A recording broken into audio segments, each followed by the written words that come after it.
दोस्तों, आपका स्वागत है मेरे यूट्यूब चैनल ITP स्टार में। तो अभी हम आयशा जी से बात कर रहे हैं जो कि दिल्ली यूनिवर्सिटी से है। तो आयशा जी, थोड़ा हमको प्रिपरेशन स्ट्रेटेजी के बारे में बताइए कि हम लोग दिल्ली यूनिवर्सिटी पहुंचने के लिए कैसे तैयारी करें, क्योंकि आपका स्कोर 389 था। हाँ जी, बिल्कुल।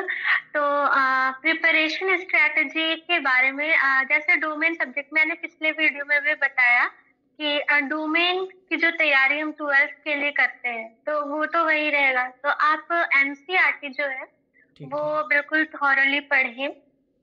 Like each and every line you should know for G. MCQ questions. And English के लिए इंग्लिश जो लैंग्वेज पेपर है, अगर आप हिंदी ले रहे हो तो हिंदी, जो भी आपका लैंग्वेज है वो मैंने यूट्यूब से पढ़ा, तो यूट्यूब से आप पढ़ सकते हो। Then teaching aptitude is also available in YouTube.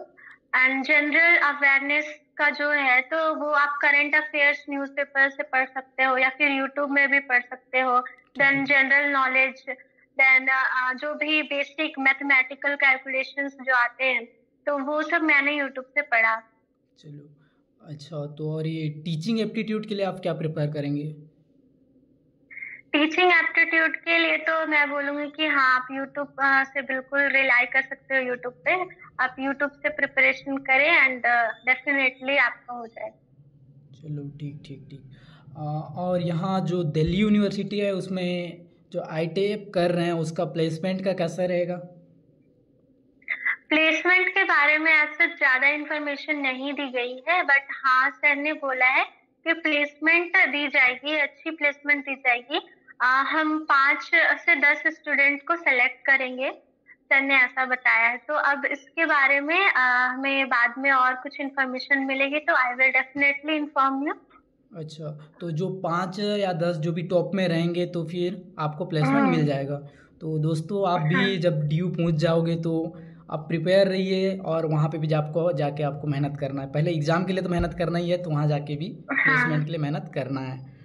तो हाँ आप जो कौन कौन सा इंस्टीट्यूट आप BA वालों के लिए प्रेफर करोगे कि उनको वो वाला इंस्टीट्यूट आप उनको चूज़ करना चाहिए? हाँ। तो BA वालों के लिए DU is also available. DU तो एक बढ़िया ऑप्शन हम्म। है ही। And other than DU, AMU is also good. Because अगर आप फी के बेसिस पे देखो तो फी जो है AMU का वो काफी कम है DU से, 11,000। अरे, 11,000 तो में ITP हो रहा है? नहीं, हाँ, सही है इलेवन फिर। Thousand per annum.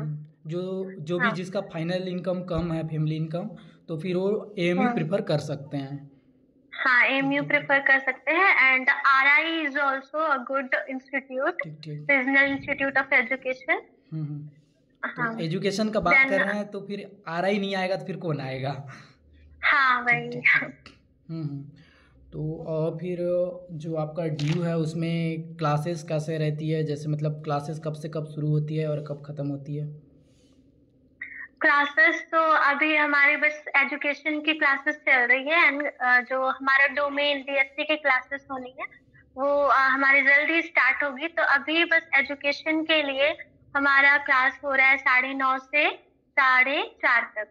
ठीक ठीक ठीक। तो ऐसा जी, बताइए कि हम लोग, जैसे कोई बच्चा है वो 11वीं 12वीं सिर्फ इंग्लिश पढ़ता है क्या, और दूसरा में वो हम्म। कंप्यूटर साइंस वगैरह लेता है, तो क्या वह सिर्फ इंग्लिश से ही एग्ज़ाम दे पाएगा NCET का?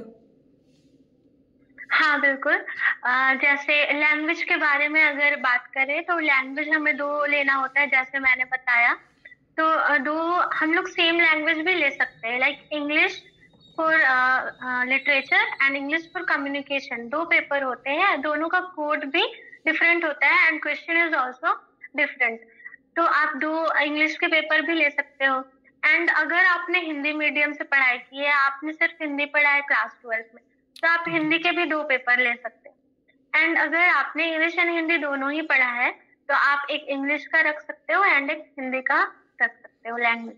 अच्छा, मैं बता देता हूँ कोड जो है इंग्लिश का। जो पहला कोड है कम्युनिकेशन का, मतलब लिटरेचर का कोड है 101, और जो कम्युनिकेशन है उसका कोड है 10114। और जो हिंदी का है उसका जो लिटरेचर का कोड है 102 है, और कम्युनिकेशन का कोड है 115। तो ये दोनों चूज़ करके वो दे सकते हैं एग्ज़ाम, एक ही लैंग्वेज से हम्म, उनका कंप्लीट हो जाएगा। अच्छा, आप अपने पॉइंट ऑफ व्यू से बताइए कि आईटीपी कोर्स का स्कोप, फ्यूचर स्कोप क्या रहेगा? ITEP मीन्स के इंटीग्रेटेड टीचर एजुकेशन प्रोग्राम। ठीक। तो टीचर देन टीचिंग तो एक है ही कि हम 4 ईयर जो आईटिप करेंगे 4 ईयर, देन उसके बाद हम टीचिंग के लिए एलिजिबल है। देन ऐसा नहीं है कि सिर्फ हम टीचिंग के लिए एलिजिबल है, हम दूसरे फील्ड में भी जा सकते हैं। ठीक ठीक लाइक रिसर्च के फील्ड में जा सकते हैं, एडमिनिस्ट्रेशन के फील्ड में जा सकते हैं।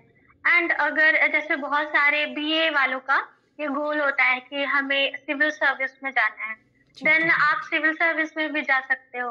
हम्म। So there is a plenty of scope in IT. अच्छा, मेरा एक क्वेश्चन था कि जैसे कंप्लीट हो जाता है हम लोगों का, सेकेंडरी लेवल कंप्लीट हो जाता है 4 ईयर का, तो उसके बाद हम लोगों को मास्टर्स करना पड़ेगा सेकेंडरी लेवल पढ़ाने के लिए, या फिर सेकेंडरी लेवल पढ़ रहे हैं तो फिर वहीं से हो जाएगा?